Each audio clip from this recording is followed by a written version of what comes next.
The following is part 1 of a 5-part series wherein the medical intervention, gender-affirming surgery, is discussed from a clinical perspective. The featured physicians each have decades of medical experience with an intimate knowledge of both medicine and the medical industry.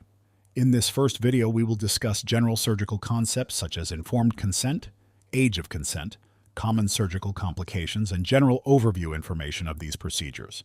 The intention of this series is to take an objective, scientific look at these intersex operations. As such, the content at times will be explicit, and the viewer should take precaution and use discretion when viewing.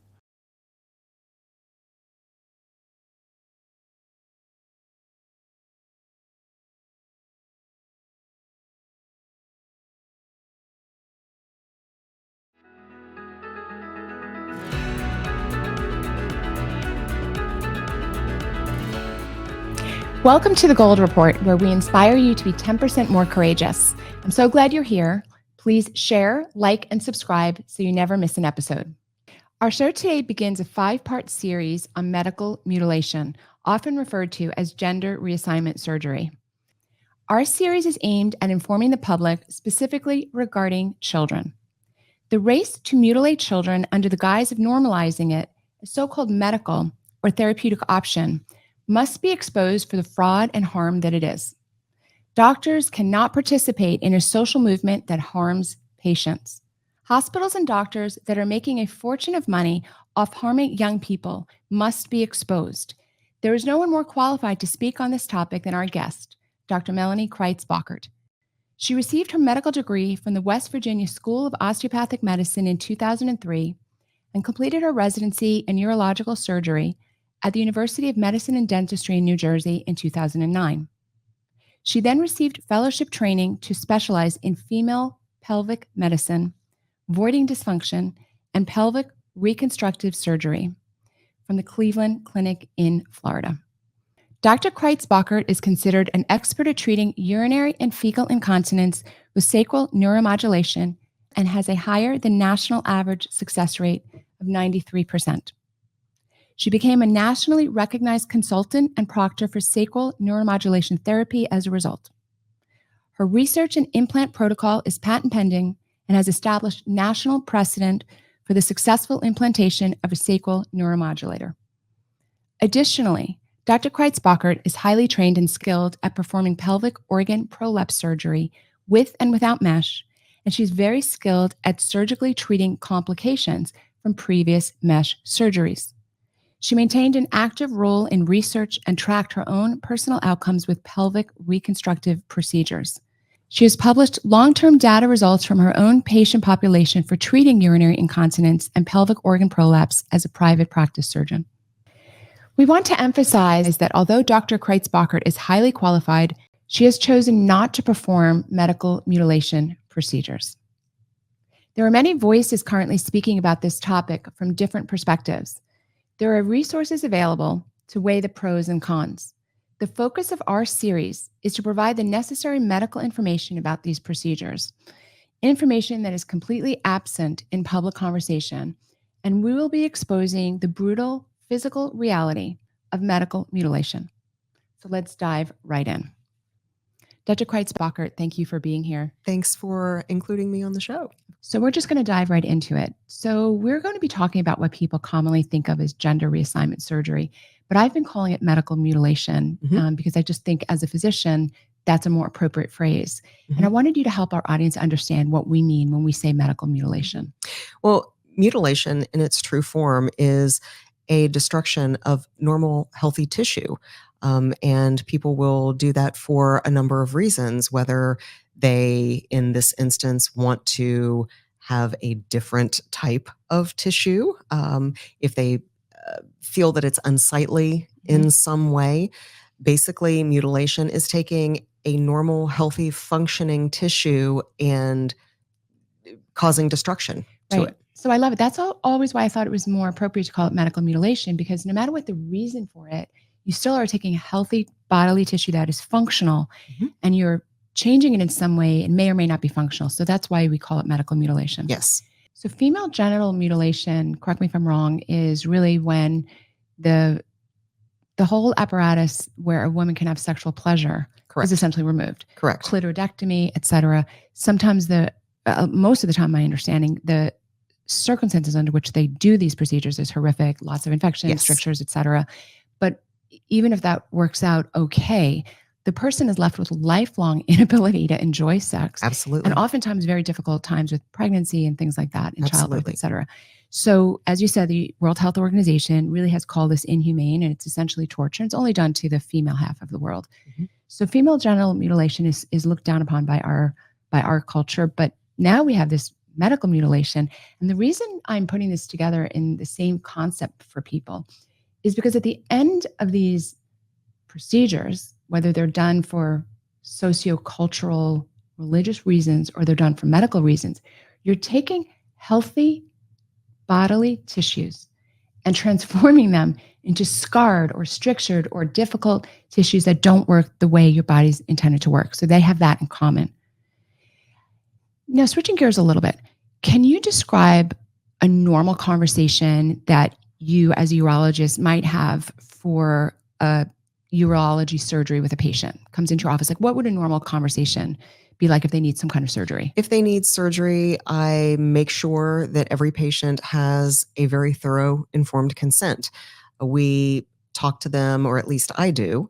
Every doctor, every surgeon who's going to perform a procedure should do these things. Inform them of the risks and benefits very thoroughly. All of the possibilities, at least as thoroughly as you possibly can, for things that we commonly see that could be complications. We lay all of this out for the patient, and we say, this is your choice. These are the risks. These are the benefits.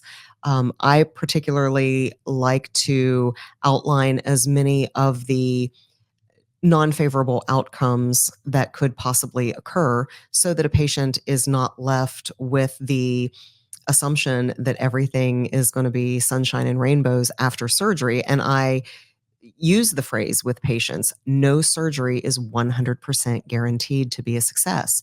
You may need a repeat procedure. This procedure may not work.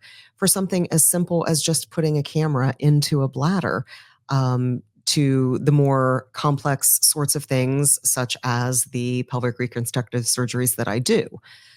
So it's very important that you have that, as a surgeon, you have that conversation with the patient so that their expectations of surgery are properly managed.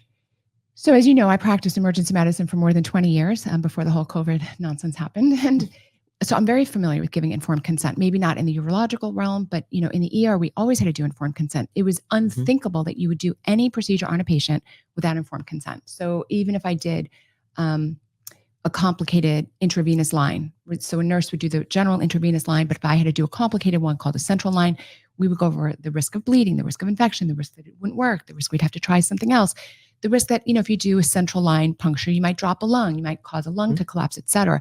You do this on everybody. If I had to do a lumbar puncture, you told them about infection, the cause of, possibly causing meningitis, et cetera. Even if the risk was remote, you do it. I'm spelling this out because for our non-physician audience, they may not know that this is absolutely part and parcel of being a doctor. A certain amount of time is spent on discussing informed consent, and you go over everything. It's a very comprehensive list. It's infection, usually bleeding. There can be some nerve damage. There can be swelling. There can be pain. Those are obviously easy ones. The fact the procedure might not work. It might not do what it's supposed to. The fact that you might cause a worse problem. Correct. Right? Like in your lane as a surgeon, something can happen. Absolutely. Surgery can always have unintended consequences. Right. It may go perfectly. You may get in there and find something that you didn't anticipate. So I'm just spelling out for the audience that there is no scenario in medicine where you don't do extensive discussion of the risks. Correct. In all of my career, it's just never happened.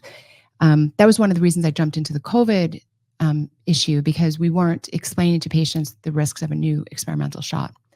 So do you think that most surgeons are able to give an accurate, informed consent on these medical mutilation or gender reassignment surgeries, given the lack of data to show the benefits of the procedure, to show that they're beneficial? Like, is it even possible to do informed consent? It is possible to do informed consent, much like with the COVID shots. There really was no hard and fast data. In this instance, we have very rudimentary, what we call long-term data. This is based on older procedures that were done in the past. Newer, more modern procedures, more refined procedures still are in the phase of being studied, long-term data. So at this point in time, informed consent would have to include pure speculation. And in some instances, I think that some surgeons may be leaving those things out to tell the patient, this may not be anticipated, but this is something that certainly could happen. Right. But when you're talking about permanent physiological changes, do you not agree, just from an ethical standpoint, that you might want extremely strong evidence of the benefits? And there is no systematic review that states that there is strong evidence of benefits. Sir, are you aware of how the quality evidence grading system works and how it's applied? Yeah, we've read through it. That's why I'm citing these journals. So which journal says something different? We should have that debate. Tell me a journal that has done systematic reviews that cites different evidence, that cites strong evidence for benefits of these therapies. The standards of care were developed based on extensive... You're not telling me any journal, you're not telling me any study. Don't say standards of care. Yeah. So... Tell me one. The standards of care. That's the standards of care. That's not a journal. That's not a study. That's not an organization. That's not an institution. You're just saying words. When it comes to the standard of care, which is a phrase that's very important in medicine, is this meeting the standard of care? When it comes to the standard of care, Dr. Crites-Bachert, do you feel that there has been studies and observations to support the care guidelines that have been implemented? In other words, they're calling certain things standard of care, but do you think compared to other procedures that you've done, other surgeries, do you think that they've really met this standard of care, or are they just saying it's the standard of care? At this point in time, fellowship programs for transgender medicine are only about 5 to 7 years old. So those guidelines for standard of care are still in the process of being refined. At this point in time, there are some rudimentary standards of care, but realistically, we're still in the process of figuring out what those standards of care really are, and treating the patient from a mind, body, spirit, not just focusing on one aspect of this particular care. You have to take into account the entire person. So it's not just informed consent about surgery, it is about hormonal manipulation and everything that factors into this. So formal standard of care at this point in time is still being refined. So that's an important point. So the standard of care, at the very least, surgeons and other people in this area should be saying it's in its infancy. Absolutely. That's at the very least. I mean, that by itself would give people pause. Yes. If they're led to believe, oh, this is a practice that doctors have been doing safely and successfully, and it's the standard of care for 5 decades, is one thing. But they're not even, I don't suspect most of the time people being told that this is very young. Correct. Yeah. Okay. You probably know Matt Walsh, or you've seen some of his work. Yes. So Matt Walsh exposed a medical professional who was kind of rubber stamping the recommendation to begin the transgender process, even when that did not seem to be consistent with what would be recommended for the problems a potential patient was reporting. In case you missed it the other day, after a 22-minute video call, just 22 minutes, Plume approved one of my producers for an orchiectomy, which means testicle removal. No one at Plume had seen my producer, his name is Greg, before that call. They didn't verify any of his information, which was obviously made up. No one at Plume thought that there was anything odd about all of this, even though Greg made precisely zero effort to pass as a woman. Plume just rubber-stamped Greg for testicle removal. All he had to do was send $150 for the letter. And in return, Plume sent Greg a letter saying that he has gender dysphoria so that insurance would pay for his testicle removal, even though he repeatedly told them that he didn't have gender dysphoria. What do you think when you hear about this kind of evaluation, and how do you think it reflects on the process? In that case, my recollection is it was like a 20-minute telemedicine visit. And during the visit, the purported patient didn't give the magic words. Correct. That would have kind of put them on the path to transgender, specifically did not say those things. Correct. And yet the nurse practitioner approved very aggressive surgery. Mhm. What do you think when you hear stuff like that? Well, I also viewed that segment that Matt did. Frankly, I was appalled because as a clinician, as you know, when as an ER doc in the middle of the night, when you would call the doctor on call for whatever specialty, that doctor was relying on you to give the complete and thorough picture of what was going on with the patient in the emergency department to make an informed decision about whether or not the patient needed to be taken to surgery, in the case of general surgery or a surgical specialty, or whether they needed to be admitted for cardiology. What I'm trying to say is we rely on one another. Yeah. And if one of us as a team effort is not giving the full story, that puts me at risk. That puts you at risk. It puts everybody at risk. And the poor patient is the one that suffers ultimately for it. So frankly, I was appalled because that is not, unequivocally, not the standard of care. That oath that we take, first do no harm, if you are rubber stamping something such as that, the patient is going to suffer for that. And then I cannot, and other physicians cannot trust their colleagues to give the full story. Yeah. And would you as a surgeon feel comfortable proceeding with surgery if this was the kind of pre-surgical care that was given? I mean, that person lands in your office and that was the sum total of the assessment and plan. So 20-minute telemedicine conference, didn't go, the person didn't meet whatever the criteria was, and then they land in your office. How would you feel as a surgeon, even not on these kinds of cases, but if that was the sum total of background that you had on a case like that, I just have to believe that you would not proceed. I wouldn't, because I'm a very thorough person when I see my patients. And for instance, if somebody is referred to me for a prolapsed bladder, for instance, lots of times those patients come in with a diagnosis of prolapsed bladder. And when I examine them, that's not what they have at all, because the person that referred them to me didn't do a vaginal exam. So you have to do some of these things on your own. And for something of this magnitude, where it is so multifactorial for the patient, you simply cannot take a 20-minute consultation and proceed with a surgery, at least in good faith, with the intention of doing no harm. You cannot proceed in good faith as a clinician, at least in my opinion, with the oath that we took, to perform a surgery of this magnitude, of this life-changing magnitude. Somebody is talking about changing the entire identity of their existence. Yeah. So you can't do a surgery with a 20-minute consultation for that. Right. I was shocked when I saw that episode. In addition, because we are focusing on getting the information out, especially because a lot of children are being kind of wrapped into this issue. There are lots of examples we've heard of parents being censored, silenced, threatened, and shamed if they didn't comply with what either their child wants, or if they express any reservations. Let's say that their child is convinced that this is the right path. They end up in a doctor's office and the parent asks some questions, even about a medical procedure, complications, et cetera. Even in mild cases like that, where you're just asking medical questions, there have been lots of people who have come forward who said, I was really censored about even explaining or questioning the doctor just for standard medical questions. So it sounds like people were being kind of pushed to not ask the right questions. As a surgeon, so what are your thoughts on parental consent for these types of procedures? We're living in a time where some states are taking custody of children if the parent doesn't go along with what the child wants.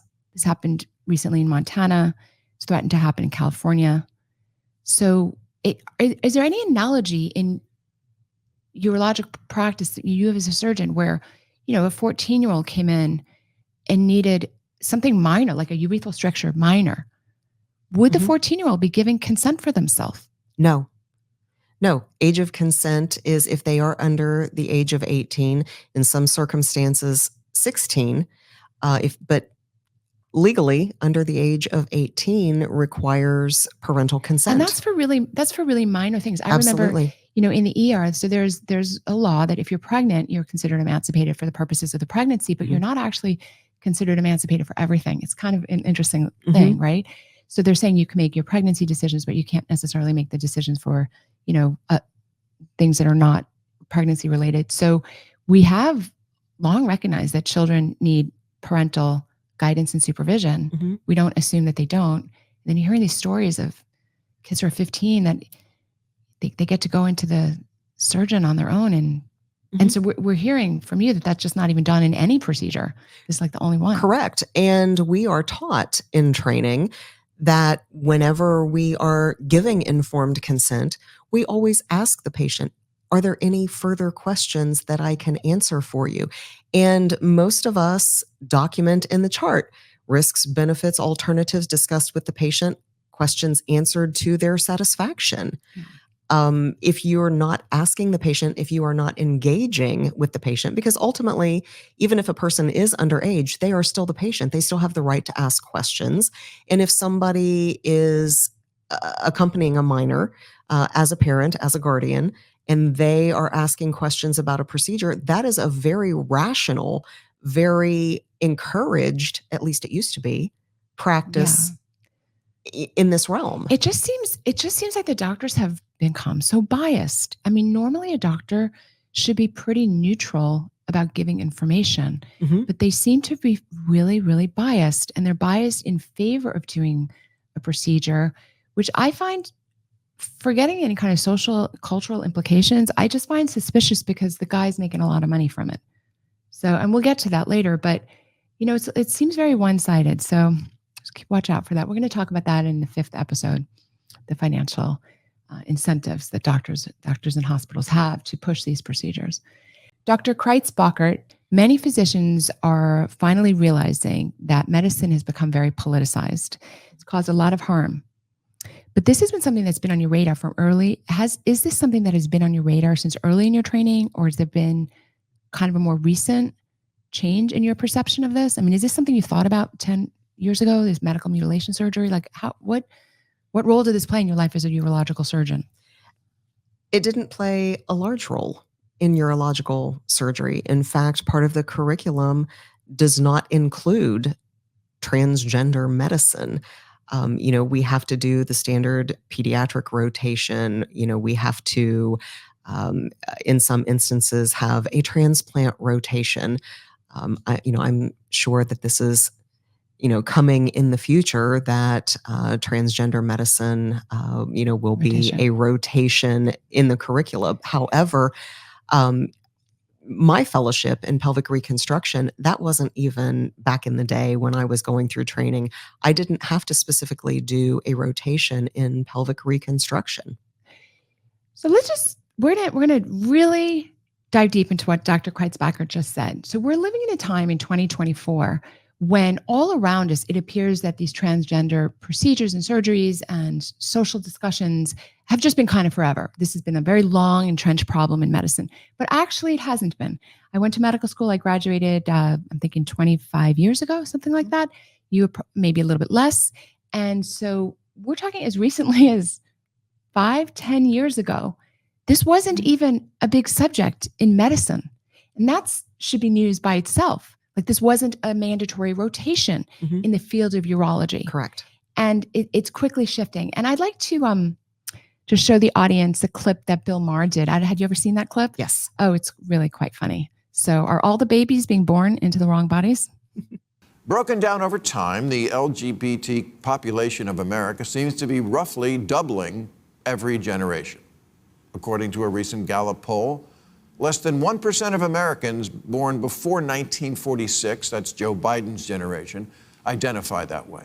2.6% of boomers do, 4.2% of Gen X, 10.5% of millennials, and 20.8% of Gen Z, which means if we follow this trajectory, we will all be gay in 2054. I'm just saying that when things change this much, this fast, people are allowed to ask, what's up with that? All the babies are in the wrong bodies? Was there a mix-up at the plant, like with Captain Crunch's Oops, All Berries? And if you haven't noticed that with kids, doing something for the likes is more important than their own genitals, you haven't been paying attention. Dr. Erica Anderson is a prominent 71-year-old clinical psychologist who is herself transgender and who now says, I think it's gone too far. The LA Times summarizes, she's come to believe that some children identifying as trans are falling under the influence of their peers and social media. Is there any data on percentages of people that demonstrate regret over their decision to proceed? And mind you, I know that we haven't gotten into yet the female-male and male-female procedures, but just kind of globally, we hear a lot about the need to do these procedures very rapidly in children, but I'm wondering if there's any data on percentage of people that demonstrate regret over doing these procedures. That's also something very new and in its infancy. Yeah. We've all heard anecdotally lots of stories. I think one of the reasons this subject is very important to me as a physician is because we have a new situation going on in medicine, and the treatment that the industry is offering is life-altering, permanent, fraught with a lot of medical risk. And there's certainly a lot of people who regret going down this road.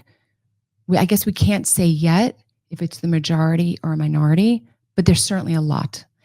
And in such a situation, I think you have to keep children away from that situation until the data is more clear. That's my opinion. Mm-hmm.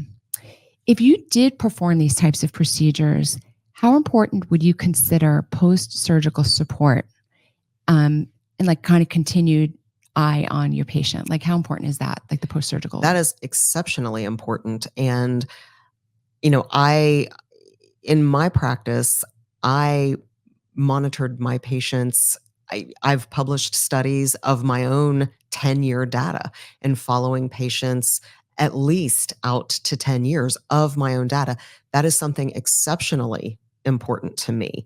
And I think it should be exceptionally important to any surgeon, because the last thing that you want to do is perform a surgery and a patient not be able to reach you or to ask questions. If something occurs that seems a little odd to them and they get concerned about it, that's our job Right. as doctors, is to be there for our patients. Right. And I think that there's two sides to that coin. You have to be there for the patient, and you also, as a surgeon doing the procedures, have to see what happens to the patients over the long haul. Absolutely. That's why going to somebody with 20 years of experience in something is so different than going to somebody who has 2 years of experience. Correct. That's how you refine your technique as a surgeon. I've stopped doing procedures based on outcomes that I have seen from surgeries that I have done that you find, that may not be working as well as, I feel that the patient deserves. So you start refining your technique, you start doing things a little bit differently. It's a constant learning process for you as a surgeon. Right. So that's also something, just general advice to keep your eye on is if you are considering this kind of this direction, is a surgeon who has followed their own patients for many, many, many years. Now, this whole field is essentially in its infancy, but you still should try to find surgeons that are invested Absolutely in the patients, because there's a lot of fly-by-night folks out there. Do you know of, or do you think there's adequate support if people have regret for doing this type of procedure? Is that something you're familiar with? That's not something that I am familiar with. However, what I will say about that is, since it is in its infancy, how can the full scope of support be there if we are still discovering what that entails? Right.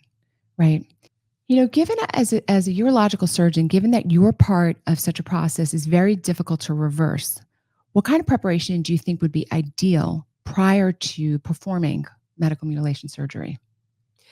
Well, I'm a very holistic practitioner, and a number of years ago, 40 years ago, 45 years ago, when patients were considering this, they had to go through a very, very rigorous regimen that addressed everything, mind, body, and spirit, not just surgically, not just hormonally. And it was a very rigorous process to make sure that they were making the right decisions. And it seems that we've gotten away from focusing on the patient as a whole, and we've started focusing on just one aspect and promising patients that life is going to be so much better and different. You know what's interesting? And just to have like a frank conversation with you, whenever you see such a shift in the way things are done, I always think there's multiple motives at work. So we have a medical system that the way it's financed is heavily procedure based. So if you do a procedure in medicine, you get more money than if you're just thinking through a problem. So that's just kind of the milieu in which medicine is practiced. Then you kind of have this social movement that's, saying that the transgender issue is just a massive, huge problem. And then they kind of coalesced. And the result from the medical perspective was, how can we make money on this thing? And the way you make money is by procedures. And I don't know if you know this, but when I was in medical school, I actually took a course in really transgender kind of issues. It wasn't called that then. It was called sexual dysfunction, which I think is a more appropriate label. I'm sure some haters are going to come after me for that, but we didn't have antipathy or positive. It was just another medical situation for us. And I took a pretty extensive course on this. It's called sexual dysfunction. And the way we were taught to handle transgender patients was entirely the opposite of what we're doing now. You had to do years of individual therapy, group therapy. You had to live as the opposite gender. You had to change your driver's license. You had to change your status with your boss. They had to know. You had to show proof of this. You had to show proof that you're presenting yourself in the world as the other gender before you could have anything medical. After you did that for 6 months, then you were eligible for hormonal treatment. And after you did all that, the hormonal treatment, lived as the opposite gender, changed your driver's license, changed your documents, showed up for therapy 3 times a week. After 2 years of that, you then were eligible for surgery. And I have to say, as a medical student, going through that and knowing that protocol existed, I'm sharing that with people. You can look this up. This was the Cook County protocol. And it seemed proper. It took a long time to sort out who should go through this, who should not go through this. Children were absolutely verboten, forbidden in such a protocol. But I liked that it was slow, and I liked that it was, as you say, mind, body, and soul.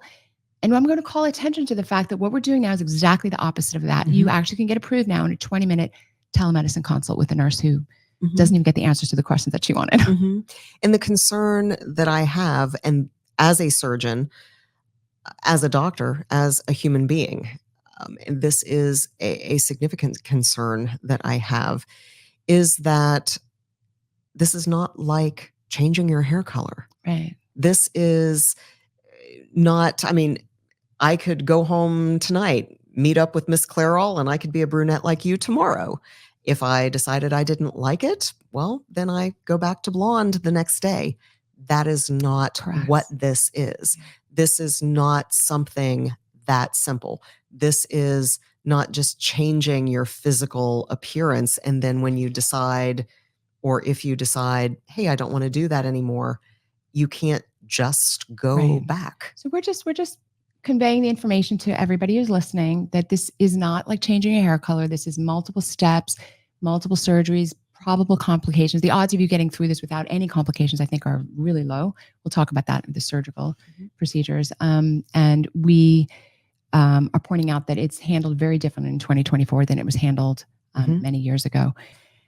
If you are a physician, organization, or other entity or individual engaged on this issue, please write to us at info@aflds.org. If you're an individual needing more information on the subject, please go to our website, aflds.org. We will link to other resources. We would definitely like to thank you for joining us for part 1 of our 5-part series on medical mutilation. In part 2, we will do a very detailed explanation of female to male mutilation. Part 3 will be a very detailed explanation of male to female medical mutilation. Part 4 will expose the money trail, the financial incentives for doctors and hospitals to mutilate.